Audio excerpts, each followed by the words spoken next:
Real estate twilight photos are a very common add-on to a real estate photo shoot, and in this video I'm going to give you a behind the scenes on the exact workflow that all of the photographers at my photo business use to shoot twilight photos. And the cool thing about this is it's not only the behind the scenes workflow that we use, it's also a bit of an intro to the Business in a Box course section of our coaching program. So if you've considered working with us, this is a little bit of free content from that program. And here's the thing I want you to know before you watch this video. My number one goal with any workflow that we build for my photo business is that number one, it's simple. And the reason for that is because we want it to be easily duplicatable into our team. People can pick it up quickly if it's simple, and it's usually more efficient, and that has to be balanced with number two, it produces a product that our clients love. And the thing with this workflow is we've refined this over the years and shot with this same workflow for years. So it's a very refined process, and I highly encourage you not to overthink it and try to add all this complexity in, because if you're watching my channel, chances are that your goal is to make money with photography, not just be a better artist, because I teach the money side. So with that all being said, here's the video. Welcome back, guys. On this video, we're gonna be going through our entire Twilight shoot workflow. Twilight shoots are a great way to show off really incredible real estate or houses like this that have a ton of big windows that realistically, if you shoot during the day, are not gonna be shown in the best light. At Twilight, we'll have the ability to see into those windows and see what's inside that house. And so while I think Twilight photos are a great way to make real estate look amazing, I would not say that they're for every property. First of all, there's only one real twilight you can shoot a day. Second of all, it means you're gonna be out really late, and it's something you're probably gonna have to charge your clients a lot more for. That being said, for some houses, it just makes sense, and this is one of those houses, so I'm excited to show you that entire workflow. Now, as far as camera settings go, we pretty much shoot the exact same way we would during a normal daylight shoot. The only thing is we have to really time our twilights right, and I'll talk about that more in a second. But as far as settings go, F9, we're gonna use shutter speed to determine our overall exposure, and we're gonna shoot at an ISO of about 250. And we are gonna be shooting bracketed just like we do for our normal photos. So you wanna set your camera up the same way. The only real difference is I like to shoot twilight photos with a cloudy white balance setting.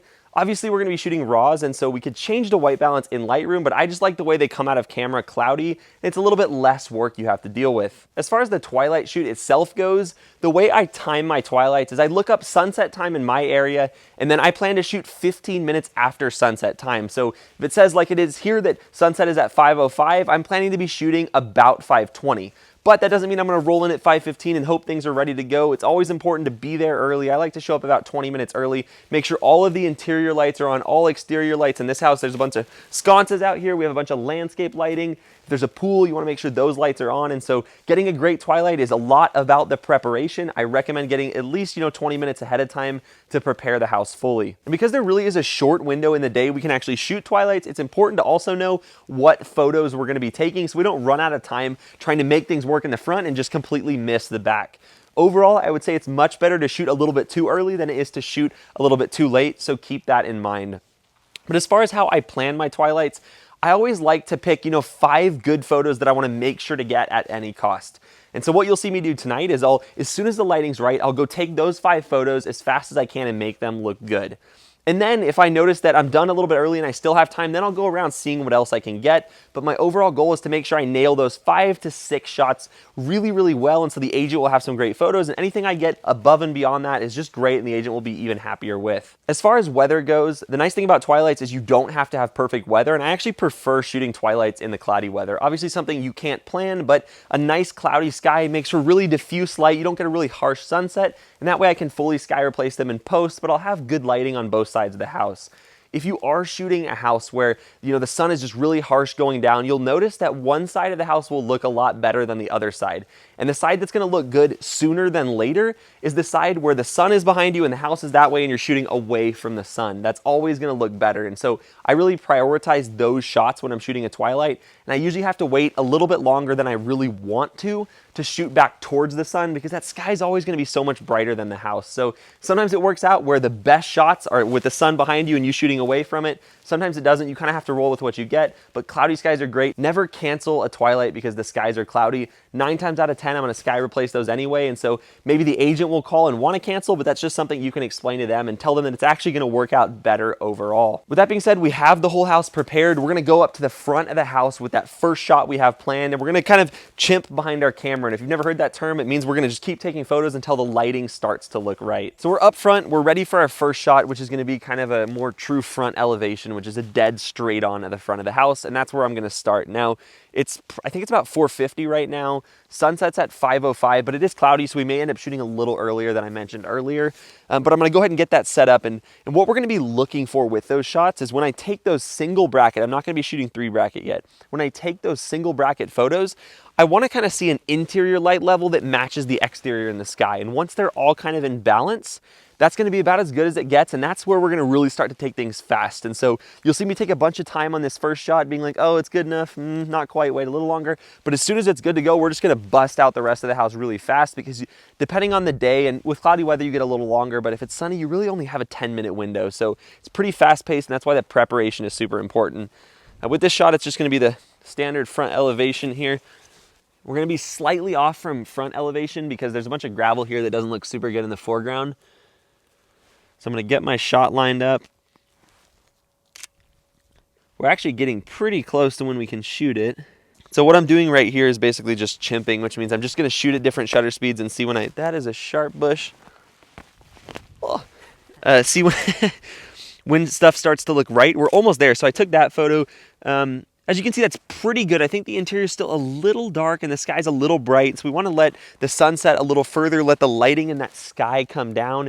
And once it matches, then we'll be good to go. Now, while we're waiting, we still have probably about 5 minutes. A couple things I wanted to mention is that you guys won't be able to necessarily see this, but the house will look perfect about 5 minutes before the photos will look the same way. And so Mark just mentioned the house looks great. It does. What I'm seeing now is what I want the photo to look like, but unfortunately the camera is not going to quite represent that. Our eyes have a lot better dynamic range, so we need to wait a little longer till it's darker.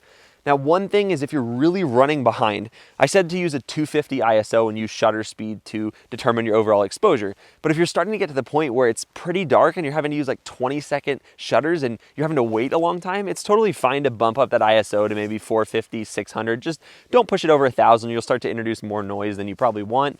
But that's just there if you really start to run behind. If you're not behind on time, let the shutter do the work. Your camera is on a tripod, so it really doesn't matter how long that shutter is, and it's much better not to have to introduce noise unless you absolutely need to. So something to keep in the back pocket, but not something I would immediately go to. Now, one thing along the shutter speed note is that water features tend to look really cool with longer shutter speeds. It'll start to smooth out that water and kind of give it a misty look, especially if there's fountains or something like that. So that's another thing I love about Twilights. It can just make a place look amazing, especially, you know, a hot tub lit up at night that looks all misty, looks really inviting. And so that's just a cool thing about Twilights in general, independent of your camera settings, really. When you're shooting Twilights, you're going to have a long exposure for the most part, especially later in the Twilight shoot itself. And so if you do have to save something for later in the shoot, I would probably save the water feature stuff, because the longer the shutter, the more interesting that water is going to look. It's officially time to shoot. I've been sitting here chimping behind my camera for probably 5 to 8 minutes or so. Took a ton of photos.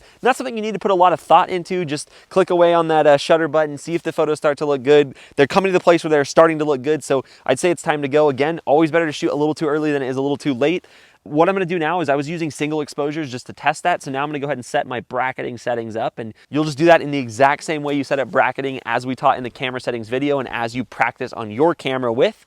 So once I'm good to go, I'm going to go ahead and hit the shutter. Okay.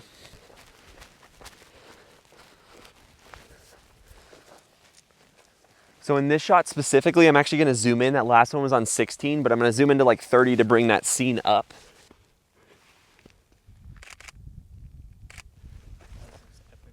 So I'm moving a little bit. I didn't quite like that angle on the last one. Just gonna get this just in case. That Twilight, it's kind of hard to get your verticals straight. Get them good enough. It's really hard to see through the viewfinder, so don't spend too much time on that once they're close enough. Those are the shots we're gonna get for the front. This house doesn't really have, you know, an amazing front compared to the back, so we're gonna jump on over there for the rest. Now there's a bunch of shots we want to get up under the porch. I'm going to save those till the very end, because those I can get even when it's really dark. I'm going to get this rear elevation shot first. And composition wise, kind of the same thing you do for a daylight shoot. You're going to get those good shots. Like we said earlier, plan those 5. I've picked my 5. They were the 5 best of the daylight shots. So that's exactly what we're shooting at Twilight. You'll notice that as I just had to do, you have to raise your shutter speed through the night. As the night gets darker, you need longer exposures to get the same look. So make sure not just to keep shooting, forget about your settings, check each photo after you shoot it.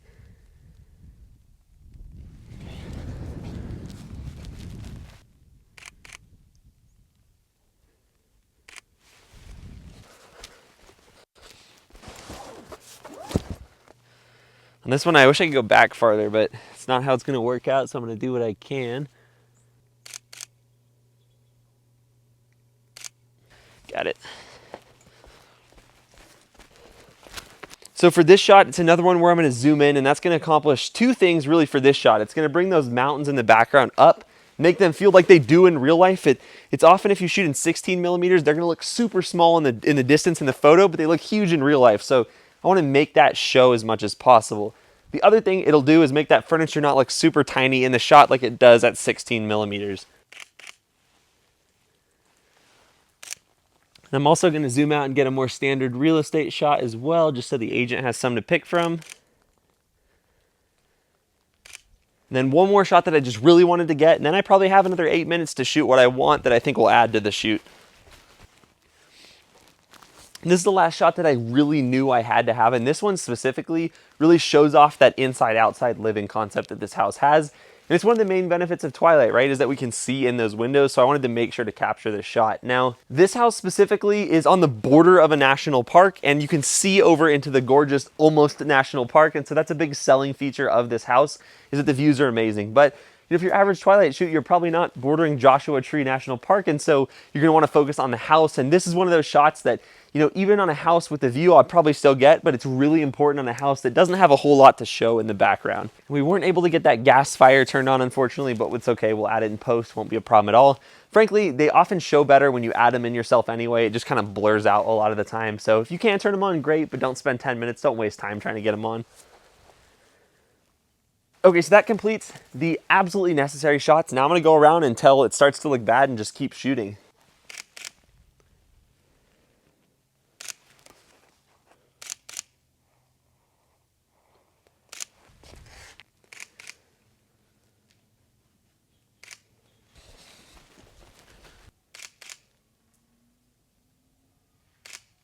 Now I got a couple more up close shots, and an idea just came to me that I don't know why it didn't hit me earlier, but I think will be a great shot. And so this is one of those reasons I'll shoot until I can't anymore. This house sits on 120 private acres, so I'm gonna go over there on that hill and shoot one back this way. I think it'll look amazing at Twilight. It's gonna be really dark all around. The house gonna be lit up in the distance.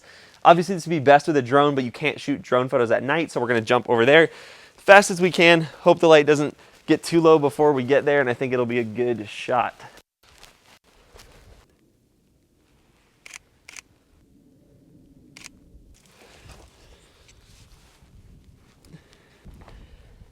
So obviously, this place is Joshua Tree, which are what these are, in my opinion. I haven't confirmed this, but I think it would be a mistake to not assume they were and not get this shot. Obviously, it's a selling point that's in Joshua Tree, so we're getting the Joshua Trees. So that's it as far as the shoot goes. Now, with everything I teach, I highly recommend outsourcing the editing and not doing it yourself. And that's exactly what we do at my photo business. So we take those raw photos and send them off to an editor. If you want to learn more about how to build a real estate photo business and you haven't checked out my workshop yet, I highly encourage you to take that as a great first step. It is a 1-hour workshop that teaches you the 5-step process to getting started the most effectively as a real estate photographer. And when I say effectively, I say make money, because that is the goal of what I do here on YouTube. I want to teach you how to make money as a photographer. There's plenty of people who teach you how to do the art side of it. If you have seen that workshop and you want to learn more about working with my team, there's a link below where you can book a call where we can learn a little bit more about you. And if you're a fit to one of our coaching programs, based upon that call, give you more info about that coaching program. So either way, complete that below, and I'll see you in the next video.